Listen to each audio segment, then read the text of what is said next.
नमस्कार, मैं Amrendra Tiwari all time public India पर आप सभी का स्वागत करता हूं। दोस्तों, झारखंड में कोरोना संक्रमण के कारण क्या फिर से लॉकडाउन लग सकता है? ये एक ऐसा सवाल है कहीं ना कहीं जो बहुत ही महत्वपूर्ण हो गया है। दरअसल राज्य के अंदर हम बात करेंगे इस वीडियो के माध्यम से। इस वीडियो को लास्ट तक देखिएगा ताकि आप एक कंक्लूजन पर पहुंच जाएं। क्या सरकार कोरोना संक्रमण की तैयारियों को लेकर झूठ बोल रही है? क्या रोजगार के मुद्दे पर सरकार ने झूठ बोला है? और जो राज्य की अभी की हकीकत है उस बारे में हर चीज इस वीडियो में खोल खोल कर आपको समझाने का प्रयास करेंगे।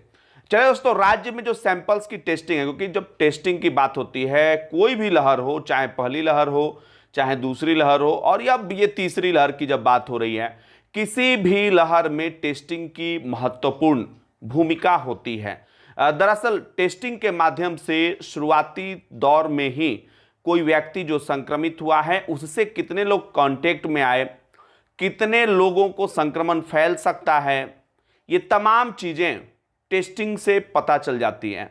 अगर शुरुआती तौर पे डिटेक्ट हो गया तो कहीं ना कहीं बाद के जो खतरे होते हैं, जो आर फैक्टर की हम बात करते हैं कि आर फैक्टर 1% से ज़्यादा जो है वो नहीं होना चाहिए।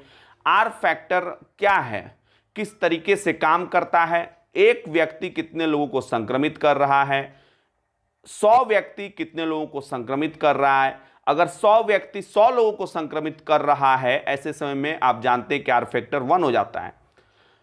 तो राज्य के अंदर अभी के जो कंडीशन है दोस्तों, औसतन 50 से 60 हजार सैंपल्स की जांच हो रही है। क्या यह सैंपल्स की जांच और बढ़ाई जा सकती है? तो बिल्कुल हां, क्योंकि झारखंड के पास इसी संसाधन के सहारे इतनी एबिलिटी है कि सैंपल्स जो है वो बढ़ाए जा सकते हैं।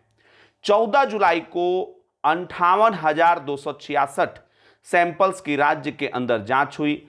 17 जुलाई को 60,579 सैंपल्स की जांच हुई। और देश की अगर हम बात करें दोस्तों, तो देश का मृत्यु दर जहां 1.30, वहीं झारखंड का मृत्यु दर 1.47 है। और अगर हमारे यहां जीनोम सीक्वेंसिंग की मशीनें होती तो शायद मौतों को और भी हम कम कर सकते थे। लेकिन यह दुर्भाग्य की बात है कि इतना सब कुछ होने के बाद, इतना पैसा कोरोना के लड़ाई पर खर्च होने के बाद भी झारखंड में जीनोम सीक्वेंसिंग की मशीन नहीं है। क्या इस पे ताली बजाया जाए बैठकर, सरकार की वाहवाही की जाए, या फिर एक चिंता जो है वो दिखाई जाए कि जीनोम सीक्वेंसिंग की मशीनें अभी तक झारखंड में क्यों नहीं आई है?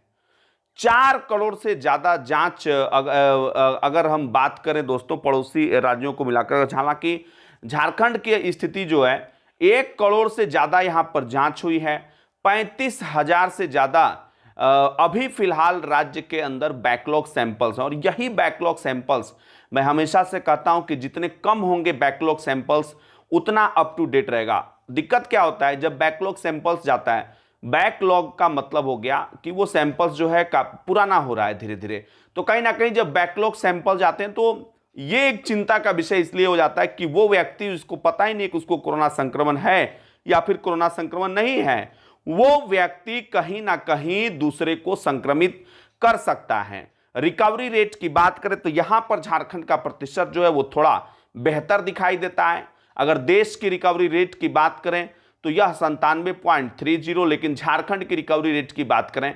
98.42 पर है। दोस्तों, जिस नए वेरिएंट्स की सबसे ज्यादा चर्चा झारखंड के अंदर हो रही है वो है डेल्टा प्लस। और आईसीएमआर ने कहा है कि डेल्टा प्लस ही जो है आने वाले दिनों में चिंता का सबब हो सकता है। तो अब बात कर लेते हैं इस डेल्टा प्लस वायरस के बारे में। क्या, कितना खतरनाक है यह बहुत ज्यादा संक्रामक है। एक व्यक्ति जो है 6-7 व्यक्ति को संक्रमित कर सकता है, यानी कि आर फैक्टर इसका काफी ज्यादा हो जाएगा ऐसे समय में। तो आप समझ ही सकते हैं। और सबसे इंपॉर्टेंट चीज, यह फेफड़ा तक पहुंचकर फेफड़े को डैमेज जल्दी करता है, जिससे वह व्यक्ति जो है जल्दी वेंटिलेटर पर चला जाता है। कहीं ना कहीं चिंता का सबब तो है ही। 2 ऐसे बिंदु हैं दोस्तों जिस पर की बात करना बेहद ही महत्वपूर्ण हो जाता है। एक तो पहला, वायरस से ज्यादा मौत अगर होती है तो वो वायरस जो है कहीं ना कहीं वायरस ऑफ कंसर्न बन जाता है, जैसा कि आपने देखा डेल्टा और डेल्टा प्लस के बारे में। डेल्टा ने किस तरीके से दूसरी लहर में तबाही मचाई थी, अब देश के अलग अलग हिस्सों में डेल्टा प्लस को लेकर नई चेतावनी जो है वो जारी हो रही है।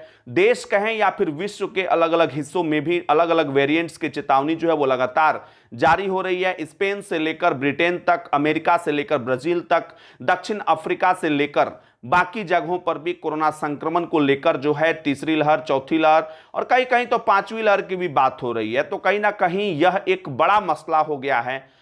वैसे में झारखंड सरकार की तैयारियों का पोल अब खोलते हैं।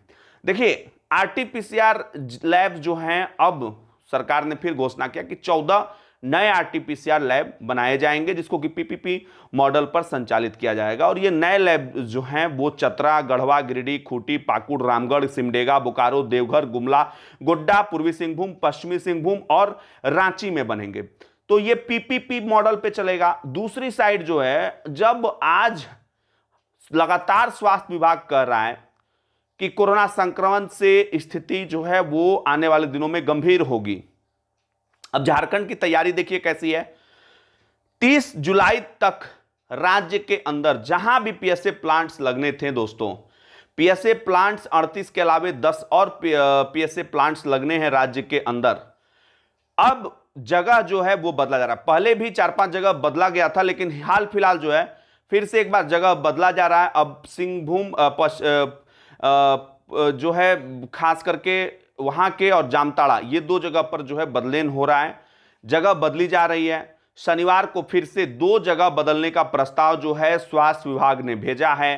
स्वास्थ्य विभाग ने सीएससी खुंटपानी के जगह सीएससी कुमरडुगी को जो है चयन किया है और दूसरा जामताड़ा में बदला जा रहा है। पहले सदर अस्पताल में यह प्लांट लगना था, अब इसे सीएससी मिहिगाम जो है ले जाया जा रहा है। कहने का तात्पर्य है कि तीसरी लहर की आहट हो रही है, सभी लोग जो है सचेत कर रहे हैं और अब जाकर जो है झारखंड सरकार जगह परिवर्तन कर रही है। पहले से क्या कर रही थी समझ में नहीं आ रहा। हालांकि इसके पीछे कहा गया कि इन जगहों पर प्लांट्स जो हैं वो पहले से लगे हुए हैं, इस कारण से इन जगहों को बदला जा रहा है। लेकिन आप सोचिए जरा कि 30 जुलाई कितना दिन बचा हुआ है, जब अभी फिलहाल जगह ही बदला जा रहा है, तो क्या आपको लगता है कि सारे पीएसए प्लांट्स जो कि ऑक्सीजन सप्लाई के लिए बेहद अहम है, जिसकी कमी दूसरी लहर में साफ तौर पे देखी गई थी दोस्तों, वो सारे पीएसए प्लांट एक साथ चालू हो पाएंगे? और दूसरी अब पीएसए प्लांट्स जो हैं, इसमें डीआरडीओ की जिम्मेदारी है। 29 प्लांट्स डीआरडीओ लगा रहा है। सीएमएसएस जो है वो 4 प्लांट्स लगा रहे हैं। HITIS जो है वो 5 प्लांट लगा रहा है। बाकी अन्य के सहयोग से करीब करीब 9-10 प्लांट्स जो हैं झारखंड में और लगाए जा रहे हैं। पीएसए प्लांट्स जो है बड़ा ही महत्वपूर्ण है। तो ये देखिए झारखंड सरकार की तैयारी कुछ इस तरीके की है। और दूसरी जो महत्वपूर्ण चीज मैंने आपको बताया, जीनोम सीक्वेंसिंग का मशीन नहीं होना झारखंड को बर्बादी की ओर ले जा सकता है। फिलहाल के लिए इतना ही दोस्तों, लेते हैं आपसे इजाजत। इस वीडियो को ज्यादा से ज्यादा शेयर कीजिए ताकि सरकार की पोल खुले। लेते हैं आपसे विदा।